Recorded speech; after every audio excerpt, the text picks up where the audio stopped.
切魔龙化！该清算一切了，阿宝！现在要为你做的一切付出代价。我将我的一切都献祭给了魔神柱，你的攻击对我毫无影响。皓月，这股气息是毁灭一切的力量。上！这就是圣魔大陆全体人类对你和魔族的回应。人类期盼了6000年的胜利，就在面前。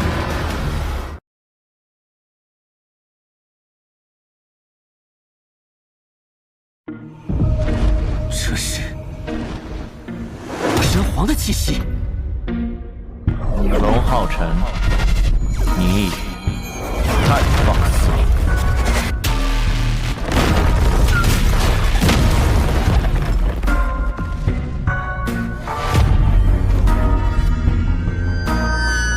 在龙浩辰朝逆天魔龙柱挥剑的那一刻，魔神皇成神归来。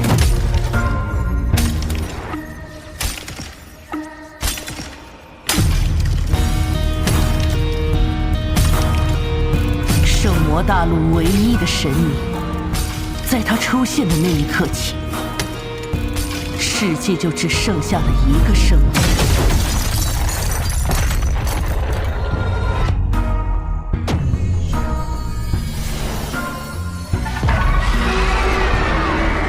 一种意志，他的意志。从这一刻开始，所有的生灵都将臣服，无论他们怀抱着怎样的希望。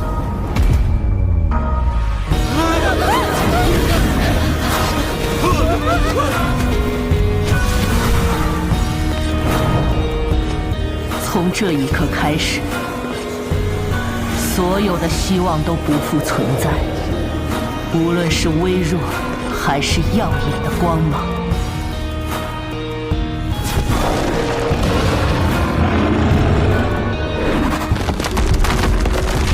从这一刻开始，整个宇宙都将在他的意志下前行，无可更改，无可违逆。但他想要杀死的是凌驾于宇宙之上的存在，他想要毁灭天谴，他想要毁灭本身。无论他成功与否，这个世界，整个世界都必将彻底毁灭。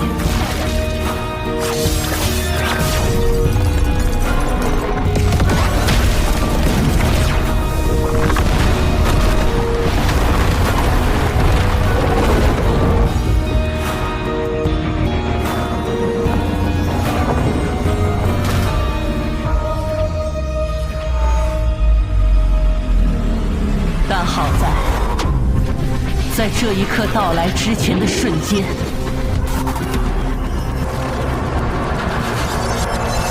世界陷入了暂停。我们还有唯一的、最后一次机会，阻止这一切。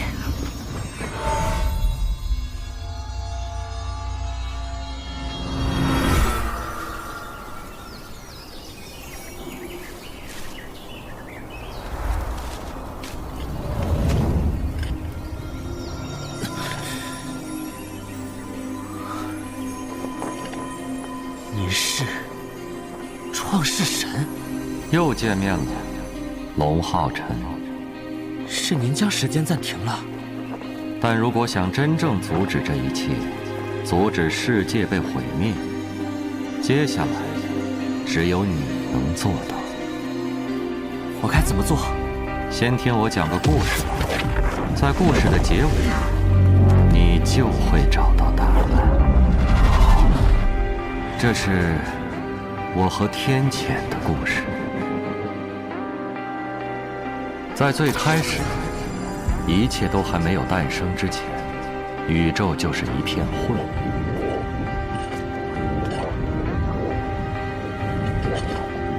就算伸出手，也什么都触碰不到。就是在这样的虚无中，在连时间这个概念都还没出现之前，只有我和他，度过了无数个漫长的永恒。您说的是天谴？他也有很多个名字：天谴、毁灭之神、奥斯汀格吕芬。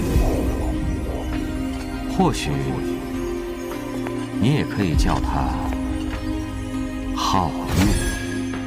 皓月？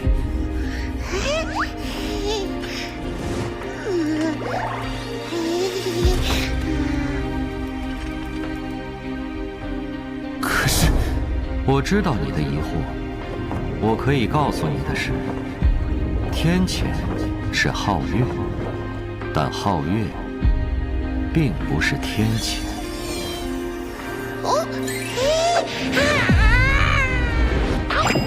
继续前进吧。听完这个故事，你会明白一切。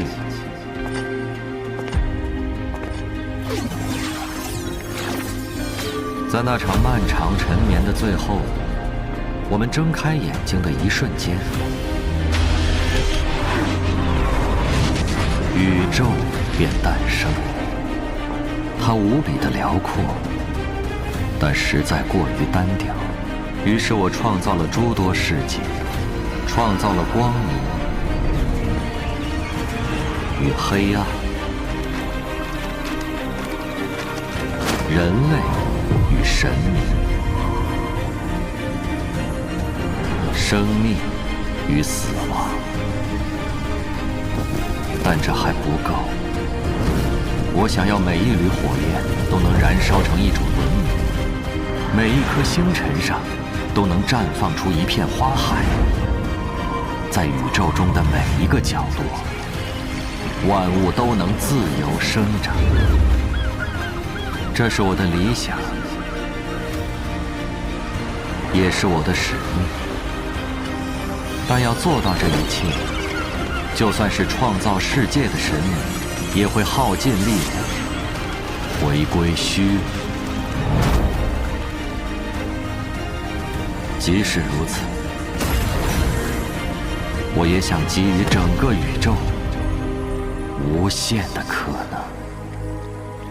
终于，在这世界的尽头，我完成了我的使命，但他的使命却才刚刚开始。有创造，就必然会有毁灭。他是我的弟弟，但他也是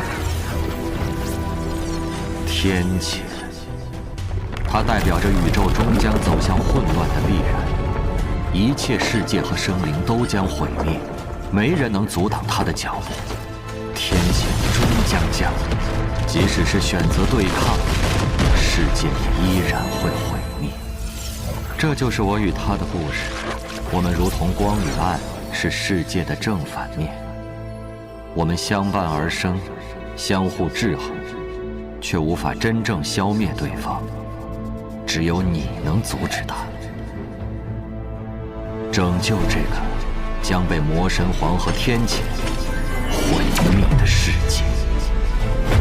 龙浩辰，你不是要实现什么希望，找到什么答案，你自身就是希望，你就是这一切的答案。你所经历的一切，你所守护的一切，让你拥有了唯一的确定性。去成为神吧，只有神明能杀死神明。我已为你准备好了一切。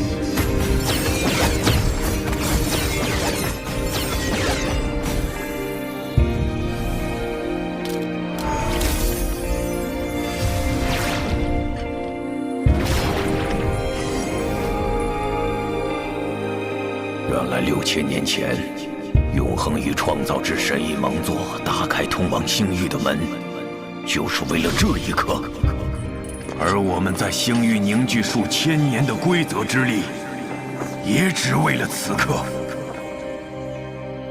开始吧，各位！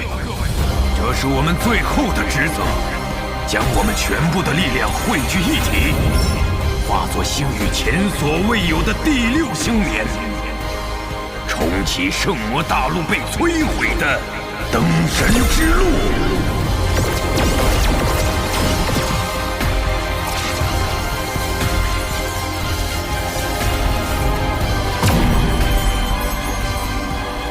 龙浩辰，你已经拥有了照亮他人的晨曦，跨越深渊的勇气，改变命运的决心和超越一切的羁绊，以及永不屈服的意志。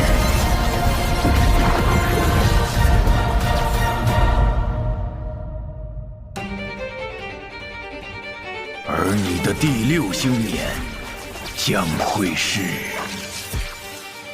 所有的希望，所有的期盼，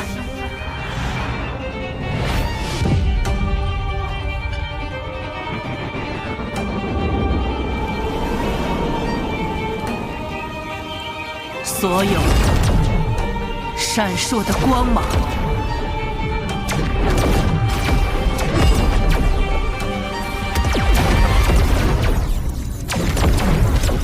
汇聚而成的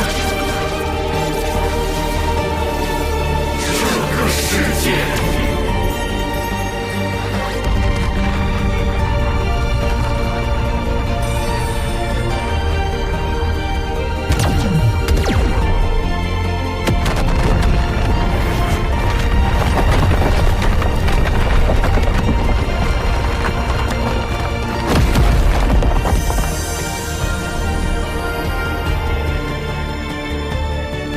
去吧，龙浩辰。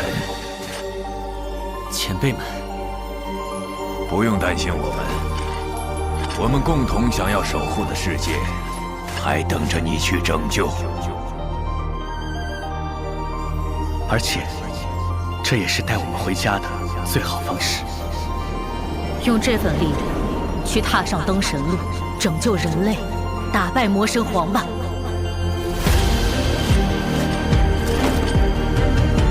我绝不会辜负大家的期望。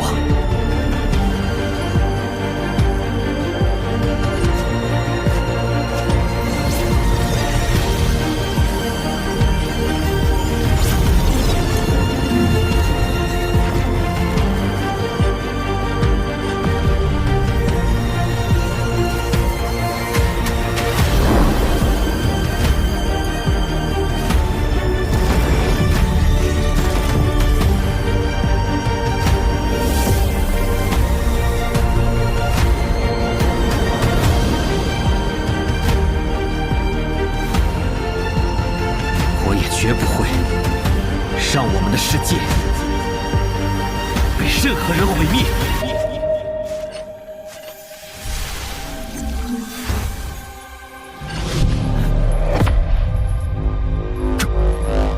这是天谴！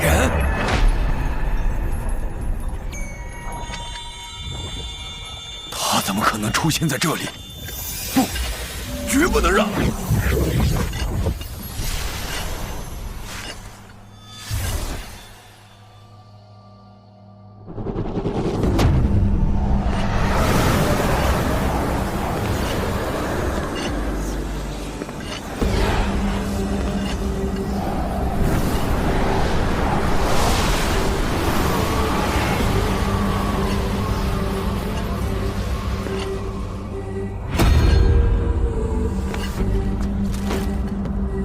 创世啊创世，没想到你都死了这么久了，竟然还做了这样一番准备。既然如此，那我就看看你期盼的结局能不能实现。不管龙浩只想成为什么样的神，我都会让他成为真正的天谴之神。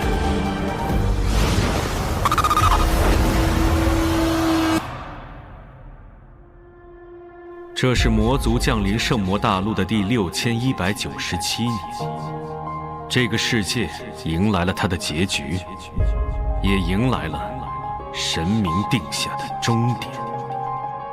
但即使是神，也不能让我的弟子再次哭泣。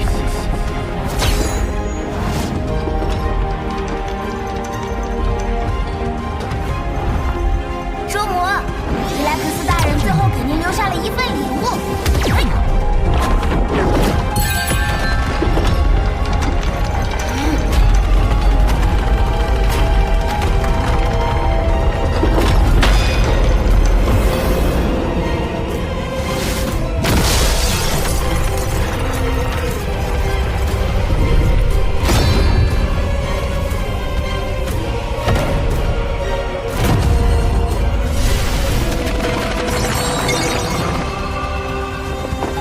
亲爱的弟子，这是为师为你精心准备的灯神录。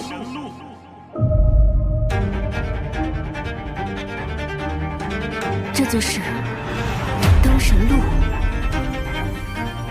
啊！这相当于伊莱克斯大人给您打开的捷径，并不是正统的灯神录。但即便是伊莱克斯大人，也付出了很大的代价。他是真的很喜欢主母和主人。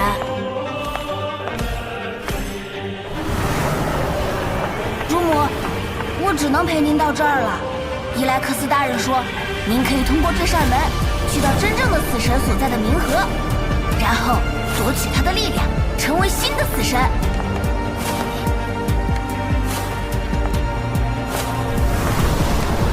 谢谢老师。但死神和其他神明不一样，想要夺取执掌死亡的力量，代价将超乎任何想象，你一定要小心。我会和他一起回来的，浩辰。无论面对的是什么，要付出何等代价，我都会夺取那份力量，陪在你身边。不管是天崩地裂，还是世界毁灭，我都要和你一起面对。创世啊创世，没想到你都死了这么久了，竟然还做了这样一番准备。既然如此，那我就看看你期盼的结局能不能实现。龙浩辰，去成为神吧，只有神明能杀死神明。周魔，伊莱克斯大人最后给您留下了一份礼物。我亲爱的弟子，这是为师为你精心准备的灯神录。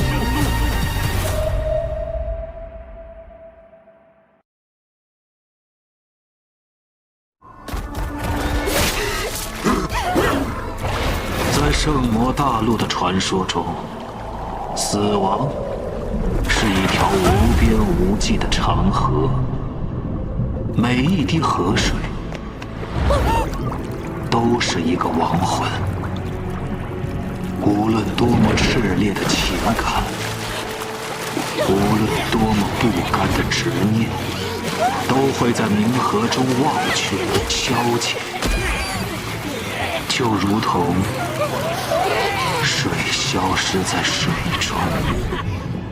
这里是万物生灵的最终归宿，是一切巡回的终结之地，是死亡之神所独掌的国度。圣采儿，你是我最满意的神眷者。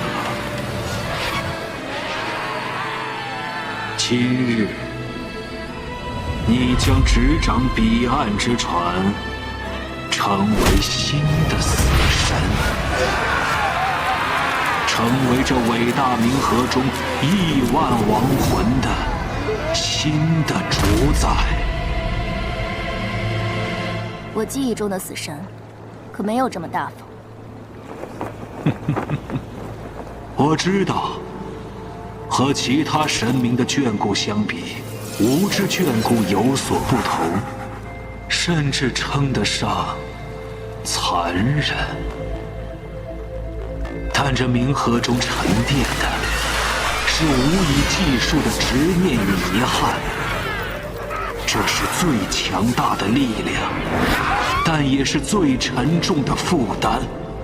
不经历六感皆失的极致痛苦，又如何能承担这整条冥河？你既然来到这里，想必已经做好了觉悟。那么这一次，你想要我做什么？冥河里承载的是整个世界的亡魂，他们必须在冥河中洗净一切执念，才能前往生之彼岸。而死神的职责就是将亡魂引渡到这里，但在无数岁月中，有5道罪孽亡魂逃离了冥河。你想让我引渡他们？没错，你必须将他们带回，让他们的执念归于冥河。这就是你的考验。这张冥河之气能帮助你找到他们所在位置，但你要记住，在冥河之气彻底耗尽前，务必完成考验，否则你将再无成神可能。去吧，圣采儿，当亡魂填满冥河之时，即是新神诞生之刻。在漫长的过去里，即便是神明，也会犯下错误，而这些错误最终化为了罪孽。神之孽，就代表着无休无止的杀戮与死亡。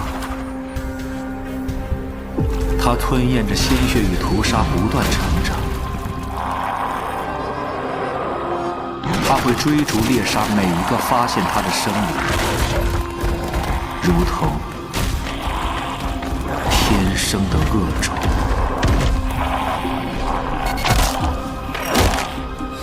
你看起来和那些愚蠢的家伙不太一样。他的身上，你觉得我有罪吗？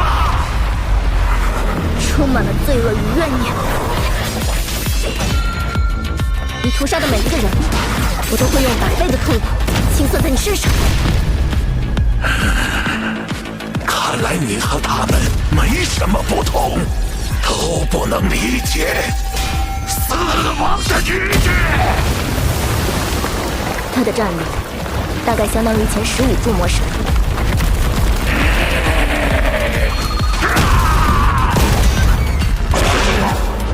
划破血肉，剁碎骨头，焚烧灵魂。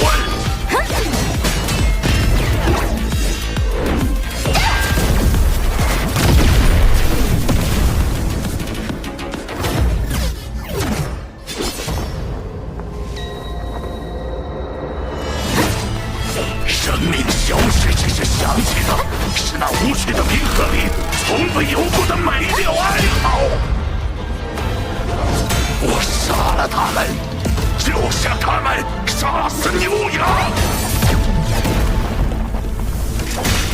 弱肉强食，天经地义。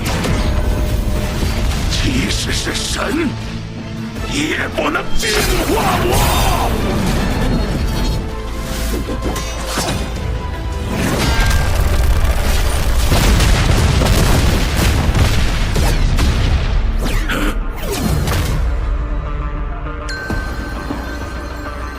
你不配被净化，如此丑陋肮脏，你只配去死。你说什么？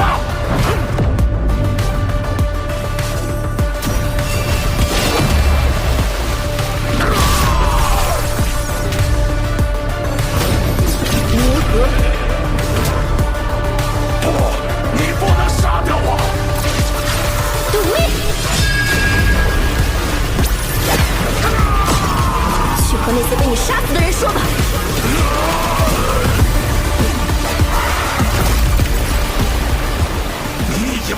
谁的罪孽？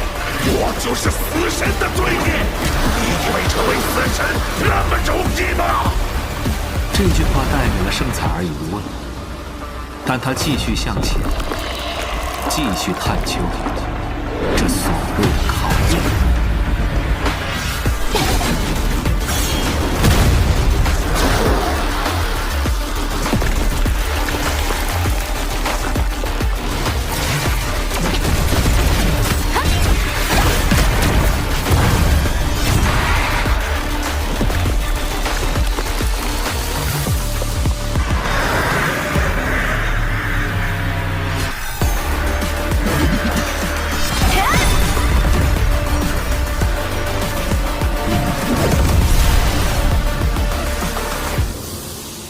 他以无人能挡的姿态，终于来到了最后一处罪孽所在地。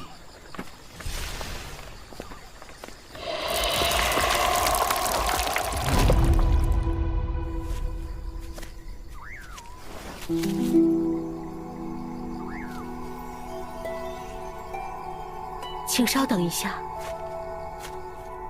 之前的4道罪孽，都充满了罪恶与仇恨。但为什么最后一道罪孽竟如此平和？你是来接我的吧？很抱歉，我现在还不能离开。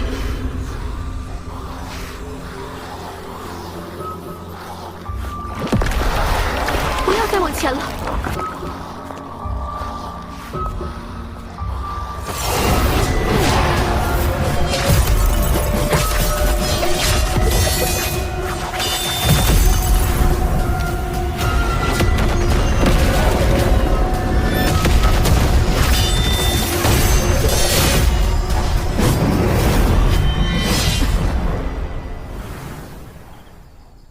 为什么？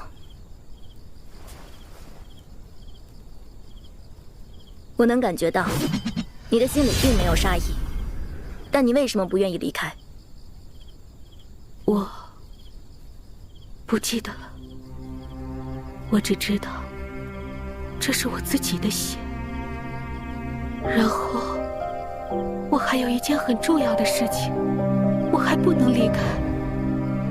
但我却怎么也想不起来了，明明是很重要的，绝对不能忘掉的事情。我也曾经丢失过很重要的记忆，你愿意相信我吗？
我想起来了，我的女儿还在等我。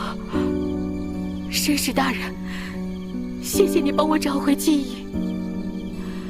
您能带我去找我女儿吗？只要看到她，知道她现在生活的怎么样就好了。之后，我愿意和您一起前往冥河。你是个好妈妈，但很抱歉，我无法做到。为什么？在那场残酷的战役中，你的家乡被屠戮殆尽，包括你的女儿。而所有的亡魂都已被引渡至冥河，进入新的转生。你是最后一个，所以你不可能再见到你的女儿。可我能感觉到她没有消失，她没有消失。如果她消失了，那朵花也会消失。可那朵花还在，我能感受到，所以我女儿还在，她不可能消失。我不知道为什么你还能感觉到你女儿的存在，但我也有一个可以为我做任何事的人。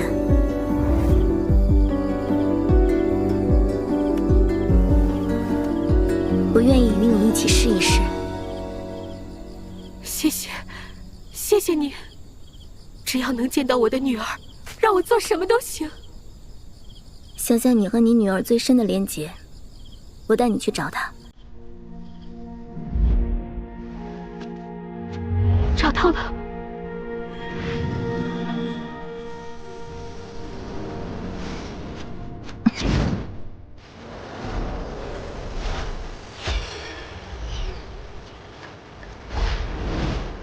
绅士大人，我的女儿就在下方。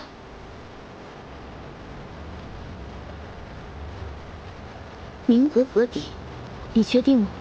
不会错的，我能感受到我女儿的气息。好，我们去看看。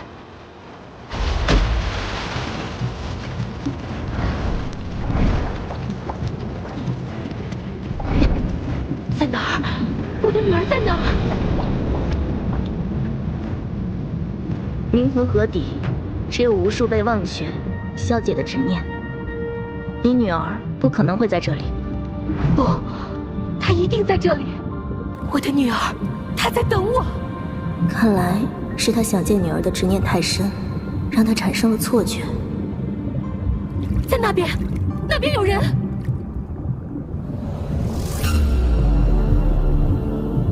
什么？所有灵魂不都应该已被冥河转生了吗？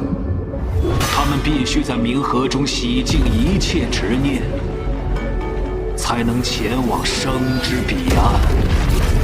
而死神的职责就是将亡魂引渡到这里。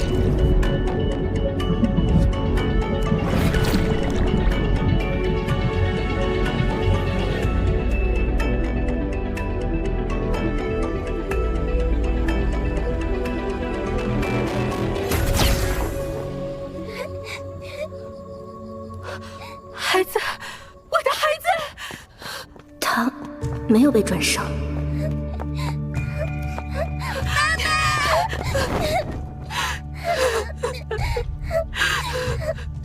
妈妈，你说只要花还开着，你就一定会回来，所以我就一直在这里等你。对不起，是妈妈没用，没能早点找到你。但大家都被冥河吃掉了。冥河并不是在引渡这些亡魂转生，而是囚禁他们。为什么？圣彩儿，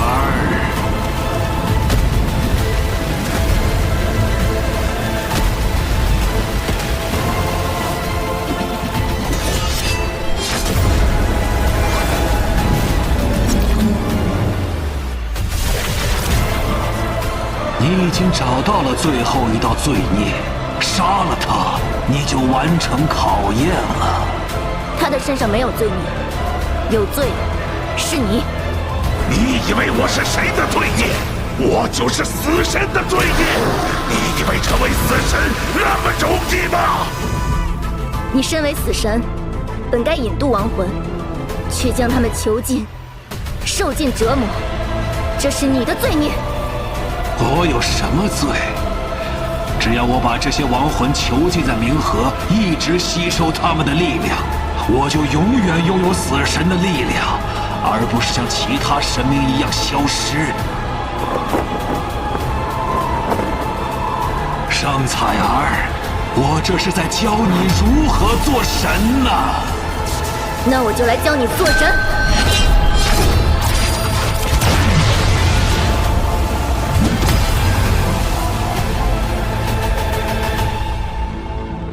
有5道罪孽亡魂逃离了冥河，你必须将他们带回，让他们的执念归于冥河。他的身上没有罪孽，这是我自己的血。绅士大人，您能带我去找我女儿吗？之后，我愿意和您一起前往冥河。你身为死神，本该引渡亡魂，却将他们囚禁。受尽折磨，这是你的罪孽。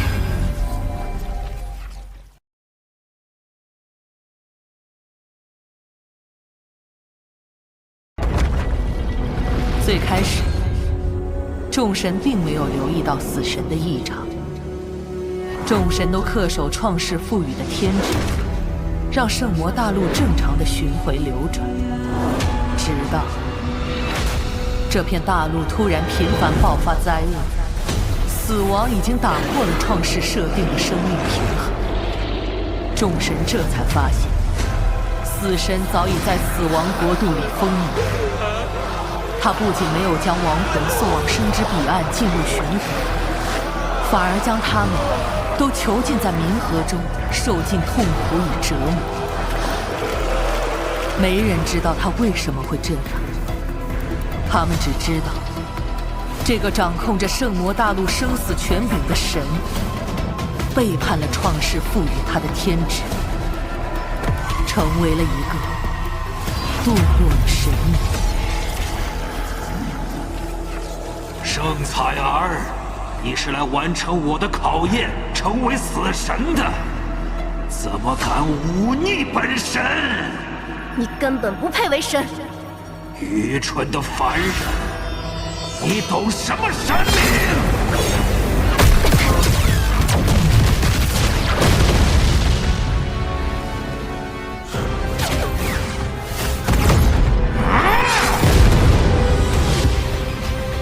明？幽影瞬玉杀。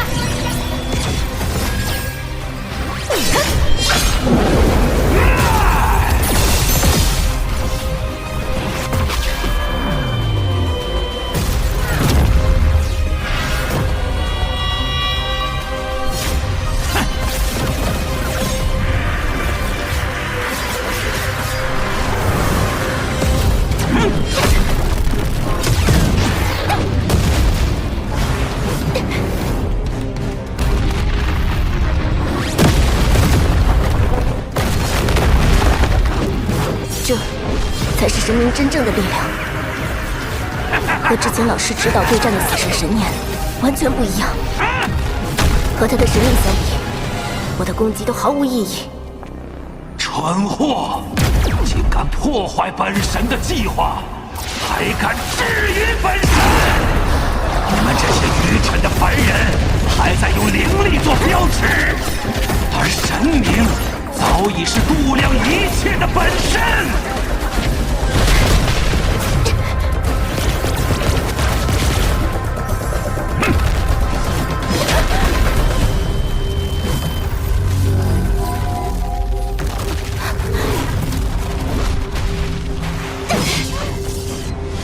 是不可忤逆，万事万物都休想逃脱神灵的掌控。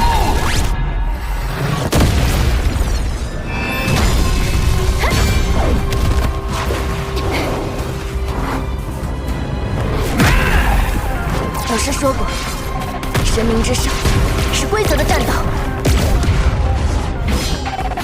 驾驭规则的力量，的确无法用灵力作为标尺来度量，或者说，这标尺已经失去意义。但若如此，神明为何也会有强弱之分？又是什么在度量神明。小打小闹结束了。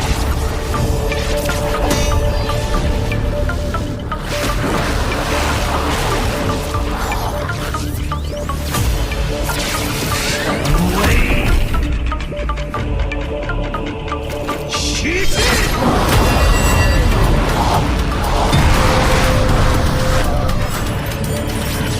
净化之玉，盛世莲花。哦，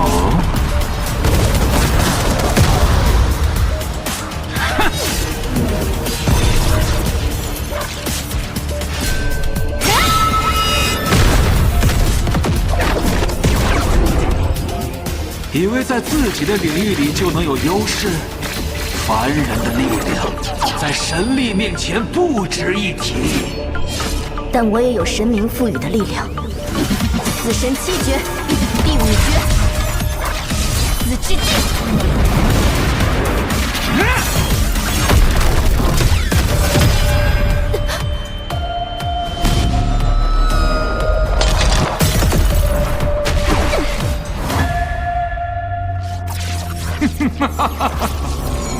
用我的赐予来杀我，愚蠢至极！我们力量的差距究竟在哪里？是什么力量让他成为了神明？又是什么力量成为了我？是无尽黑暗中的折磨与煎熬，是我的痛苦。这一路的痛苦化作的力量，才是我的死神七诀。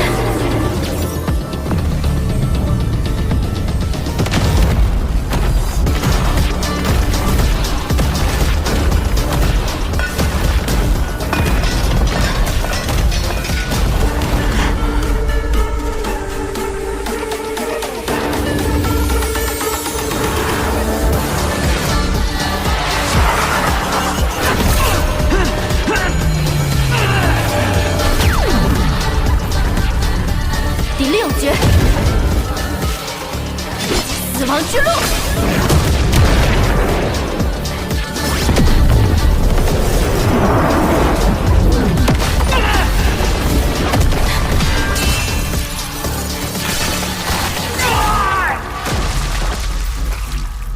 怎么可能？你怎么能伤到我？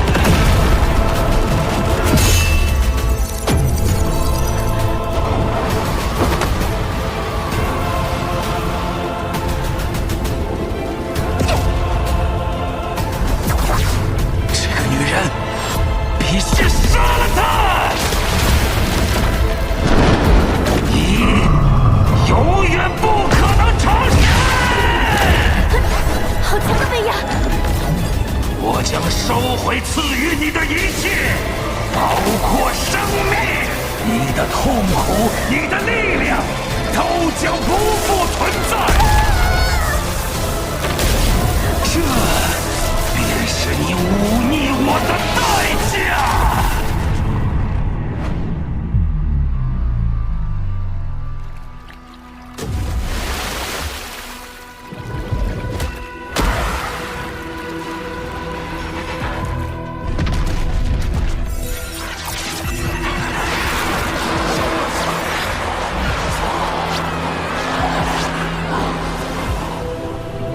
痛苦啊！快坚持不住了！这我还要持续多久啊？为什么死了也得不到解脱？有没有人能救救我们？无论多么炽烈的情感，多么不甘的执念，都会在冥河中忘却消解。原来这就是死神的力量来源，因死亡的绝望而诞生的无穷无尽的痛苦。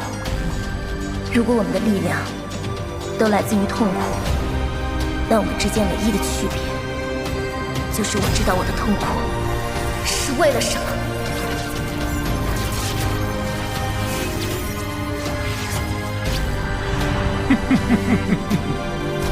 居然想吸收冥河里数千年的死亡之气，圣采儿，你根本承受不了这一切。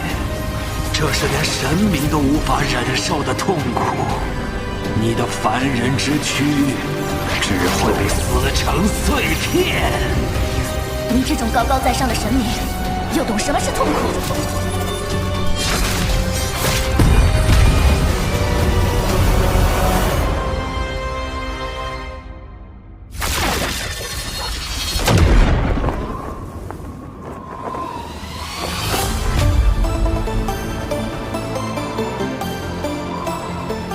上代雄伟之子前辈，只有经受最极致的痛苦，才能得到我真正的传承。盛采儿，你还不错呀。来吧，让这个家伙见识一下何为最极致的力量。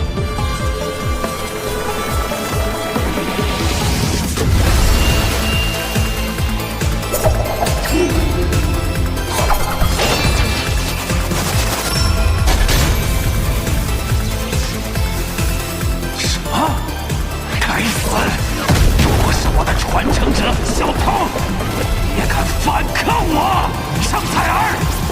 你以为仅凭这些痛苦就可以击败我，击败神灵吗？不是痛苦，而是整个冥河中6000年所有亡魂的痛苦，转化成的我的力量，守护我所爱之人的力量。这力量，你是神。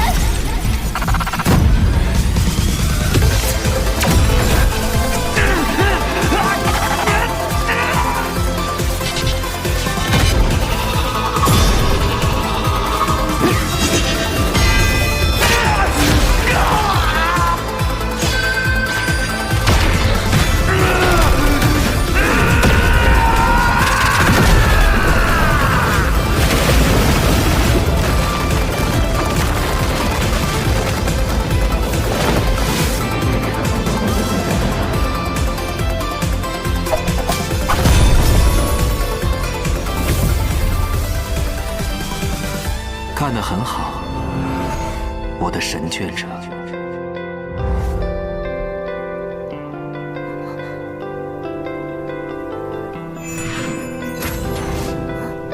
你是死神？你杀死的是我堕落的部分，我是死神留在这世间最后一丝清醒的神命。放心，我不会伤害你，毕竟当初选中你的是我。小采儿，你愿意成为我的继承者吗？我可以给你强大的力量，去保护那个你想保护的小男孩啊！我一直在等你来杀掉我。什么？小采儿，你觉得死神是什么样的？很痛恨什么？毕竟，死亡令万物恐惧。可最初，我的存在并不是为了给生灵带去痛苦和恐惧。众神赐予万物生命，而我赋予生命重力。因为有死亡，生命才显得弥足珍贵。可6000多年前，我却忽然感知到了这片大陆的毁灭。那是一个世界的死亡，它庞大、绝望，连神也无力抵抗。我心生恐惧，便不配为神。于是我堕落的部分乘虚而入，它代表着死亡与痛苦，由它执掌，死亡国度的秩序随之崩塌。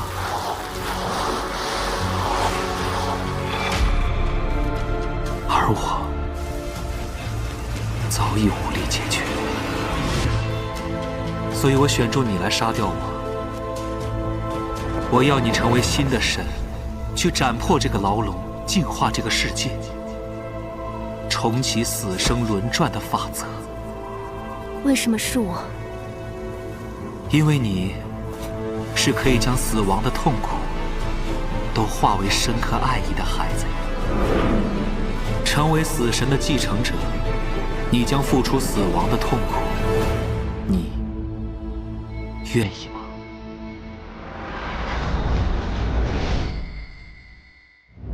当然，因为我要保护他。长大后的我，实现这个愿望了吗？我们和他很快便重逢了，从此永远在他身边，再也没有分开。太好了，这样我就有勇气继续失恋了。谢谢你一直以来的坚持，也谢谢你一直这样爱着他。但现在，我想将这份爱转化为对这个世界的爱意，因为他的心愿就是守护这个世界呀。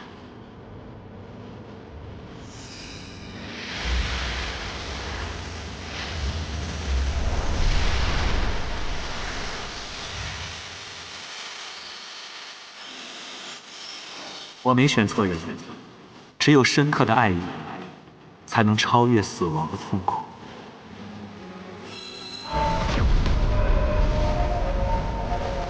来吧，旧神该退场了。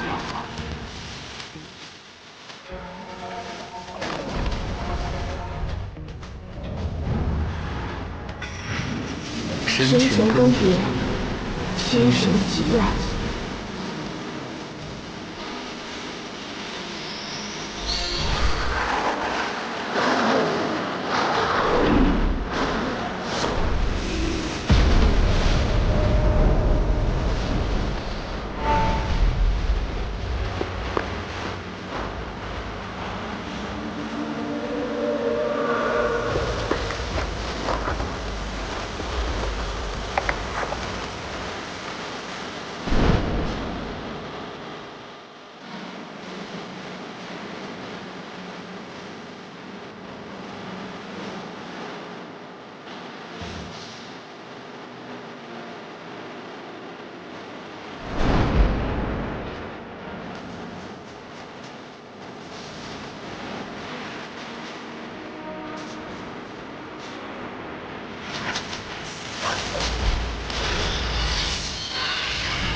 那段最黑暗的时光，是他给了我力量。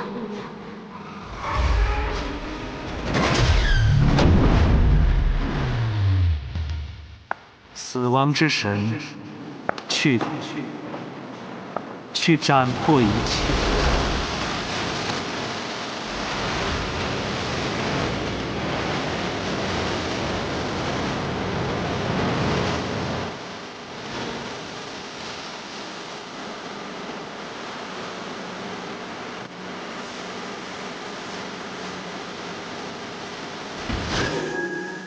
这次，我也要为他斩破一切。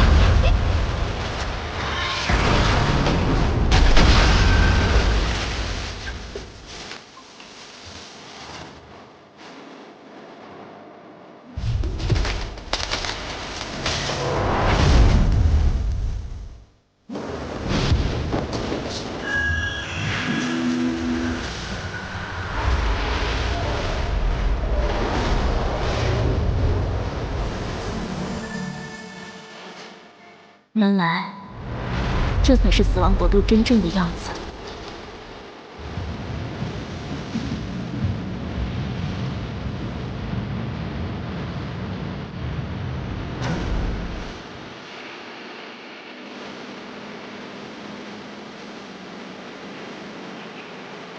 你就是新神吗？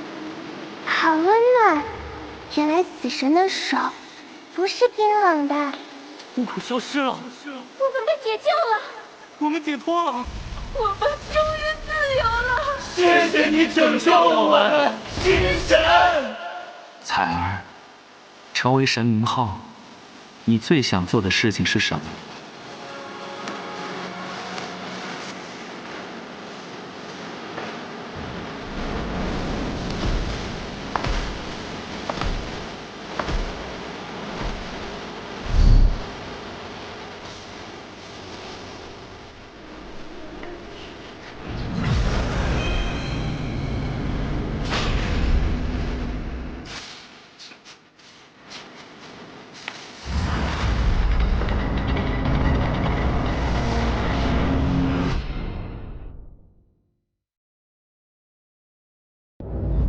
死神之力的2任传承者，倒是完全不像呢。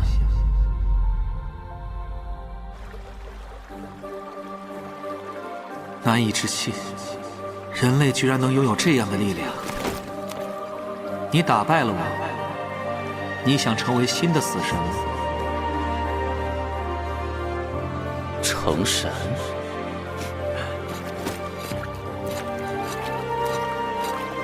我打算去其他位面逛逛，有缘再见了。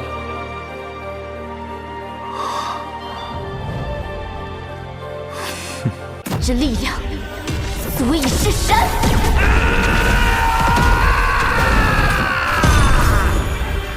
我没选错人，只有深刻的爱意，才能超越死亡的痛苦。神权更迭，新神即位。这次，我要为他斩破一切。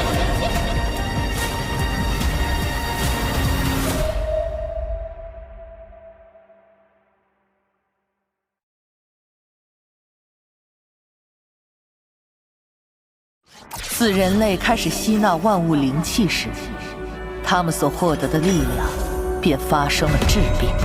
拥有10点灵力，便能斩断巨木；而拥有10万点灵力，就能阻挡天灾。但即便他们能突破极限，修炼至100万点灵力，才刚触碰到神灵的边际。他们将始终无法触及独属于神灵的规则之上的力量。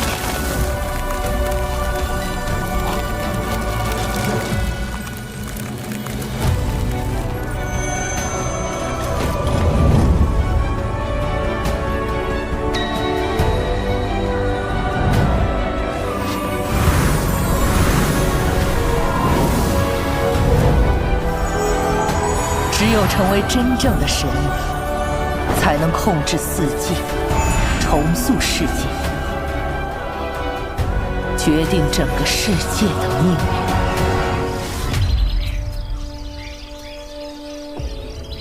而想要成神，就必须踏上登神路，经受神明的考验，也要接受这片大陆曾经存在的所有神明的评判。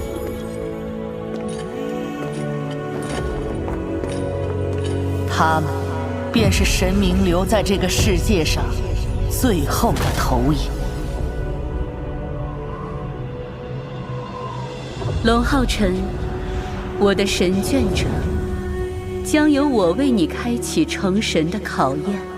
想要获得神明之力，每个人的路途都不相同。在你踏入登神路时，一个只属于你的全新的世界就被创造了出来。只有在这个世界中获得属于自己的神格，才能成为神明。那要怎么做才能获得神格？当初，在我进入考验世界时，我只是一块石头，却又不只是一块石头。通过一次次与万物接触、模仿，我成为了每一个他们。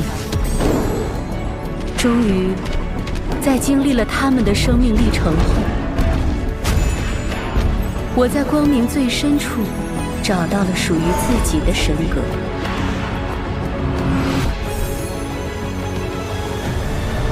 但我的经验对你来说可能并不适用，因为你最终要经历的一切必然和我的不一样。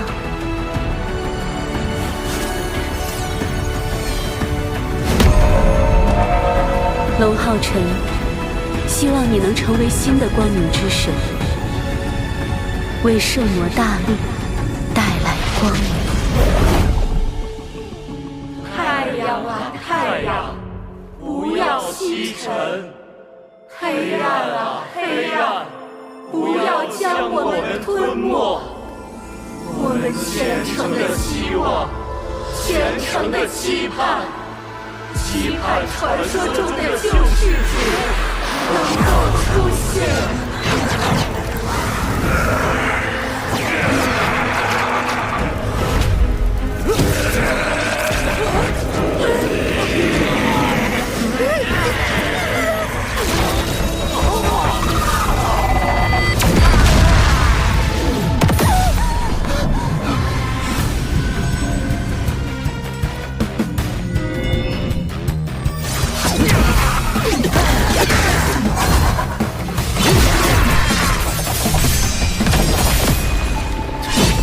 救世主，救世主真的降临了！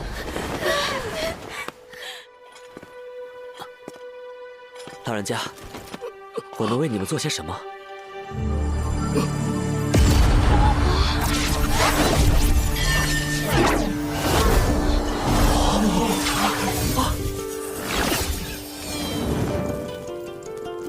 请您遵循这枚火种的指引。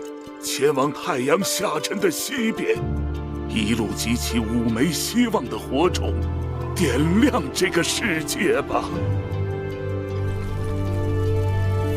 这就是我的城市考验，必须抓紧时间了。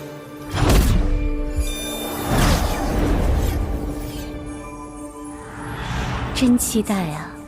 如果他能成为光明之神，光明之神？什么人？这种低等神明有什么好当的？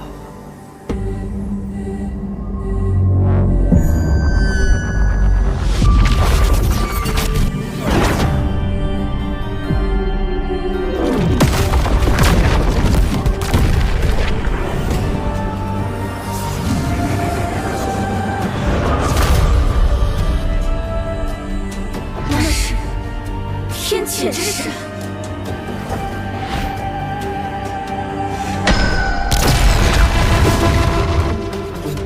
童子们，别搞错了，我可不是我那好脾气的哥哥。不过，现在我要去帮他。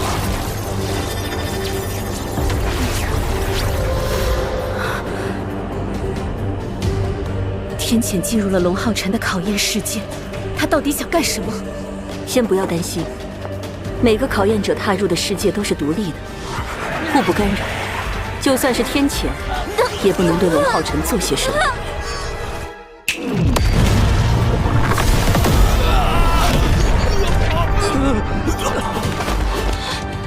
是救世主！救世主吗？还从来没有人这么称呼过我呢。这就是你平常的感受，那你又是怎么看待他们的呢？悲悯、心疼、可怜、责任，都是些和你一样无聊的情绪。救世主大人，请您前往太阳下沉的西边，让太阳重新。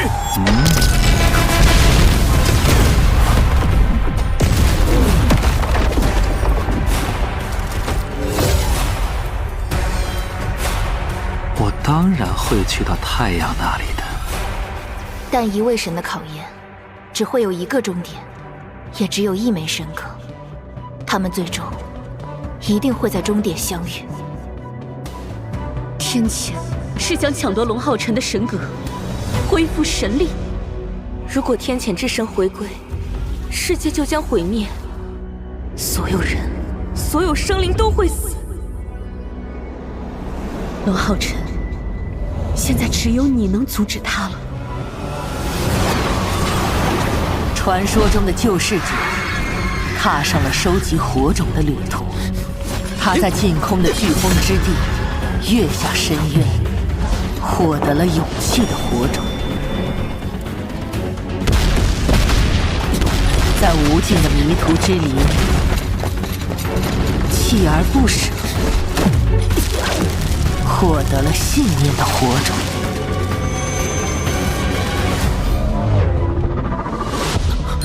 他在颠倒的镜像之地，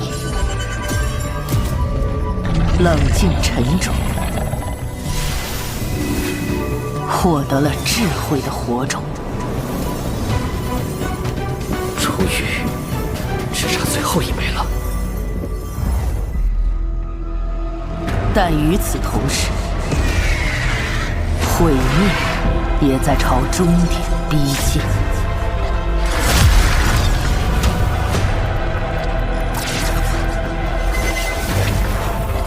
这样收集太慢了。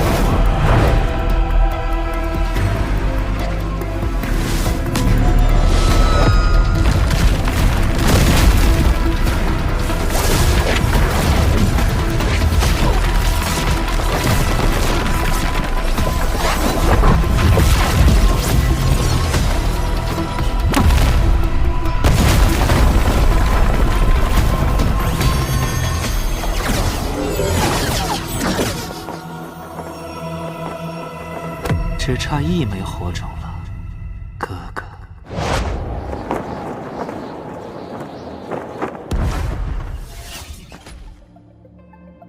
这就是第5枚火种所在地。这枚火种的考验是什么？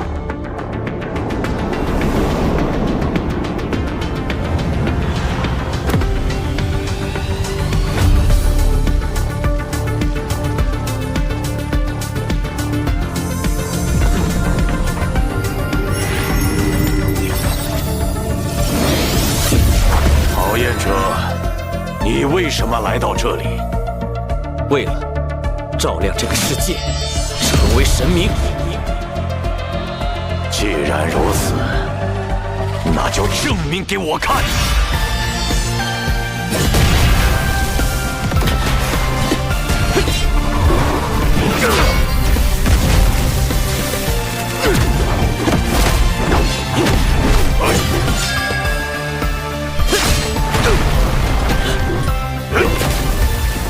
神明之下的存在，比第4星冕的堕落半神还要强上许多。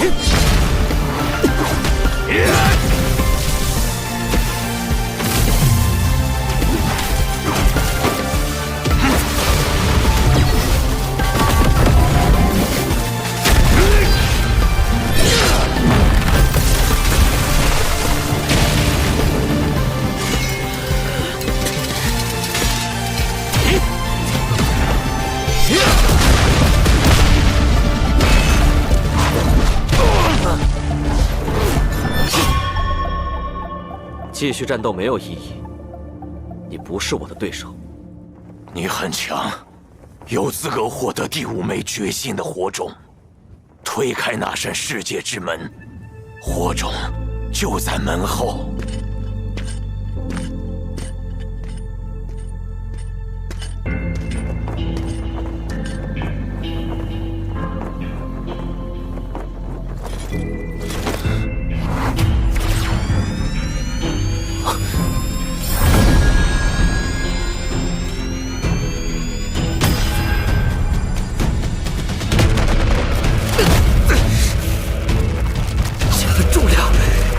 面对的是整个世界。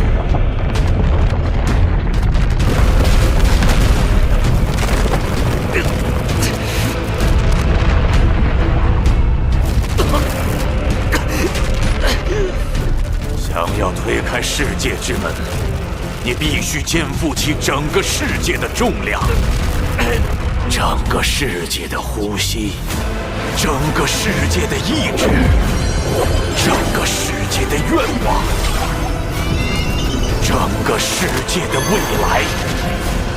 世界重啊！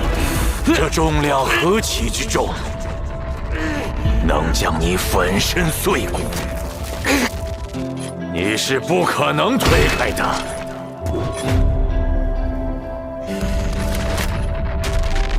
位非常敬重的长辈，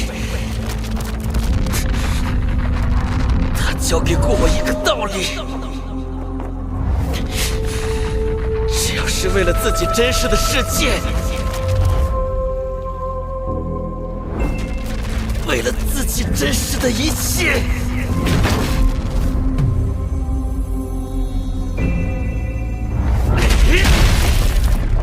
把蜀山之众也照样可以搬动。怎么可能？而我答应过他，我会肩负起整个人类的未来，也为此前进、战斗，并且绝不退缩。如果一定要有一个人背负起这一切前行，那就让我来！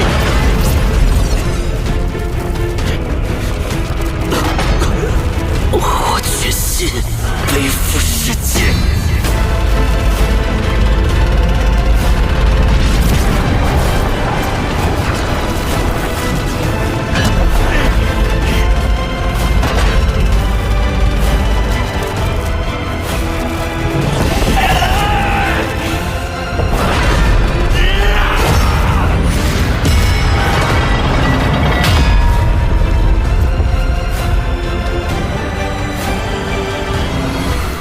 第5枚火种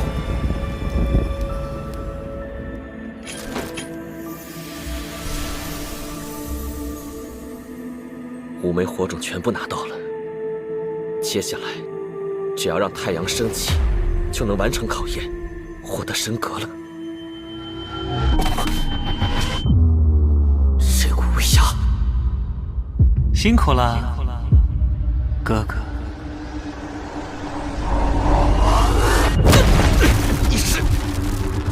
天谴！这还是第一次和你正式见面呢，哥哥。最后这枚火种，你的神格都是我的了。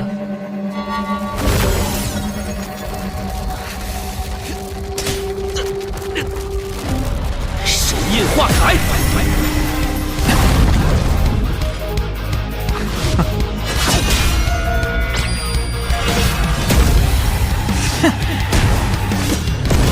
我们俩只有一个人能成神。